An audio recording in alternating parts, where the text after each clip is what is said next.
Thikũ nini tu thutha wa ndaraca ya Sigiri kũmomoka na thirikari kũrotwo na njĩra nene nĩ mũng'ethanĩro, ũkiuga ndĩakĩtwo na njĩra ĩrĩa yagĩrĩire, rĩu thirikari nĩ coketie makinya mwena wa Bungoma gũthondeka ndaraca ĩyo werũ.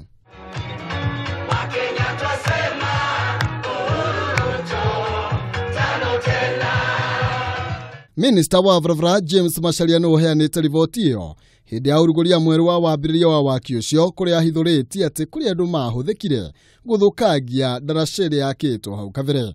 Ona kũrĩ ũguo, oigĩte ũgitĩri nĩ ũgacĩrithĩtio na njĩra nene nĩguo gũtigĩrĩra ĩrĩa ĩrakwo ihinda rĩrĩ nĩ yarĩkĩrĩra wega. Wajua hii project ina barabara pande hii na ina barabara pande hii nyingine.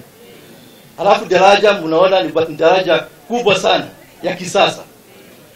Gharama yake yote ni bilioni 1, lakini hii ni milioni 300. Mweneni wake mũmbunge wa Budalangi Ababu Namwamba nĩagathĩrĩirie thirikari ya Jubilee kumana na matacukia mayo gũtungatĩra aikari a Budalangi, kũrĩa okĩrĩire mũng'ethanĩro akiuga nĩ ũrahĩtĩria aikari a mwena ũcio. Kwa sababu mradi huu ndio mradi muhimu zaidi katika historia yetu. Ni mradi wa kuokoa uhai wa wananchi wetu na ni mradi wa kuimarisha uchumi wa eneo letu. So mradi huu kupata mkasa ilikuwa ni pigo kubwa kwetu sisi kama wakazi wa Bunyala. Minister wa Mae Eugene Wamalwa mweneni wake oigĩte tabarĩra ya waki ũcio nĩ gũkorwo ĩkĩinĩkĩrĩria gũkinya Dithemba ya mwaka ũyũ. Kwa hivyo tunatoa ilani hapa siku ya leo kwa daraja ya Sigiri.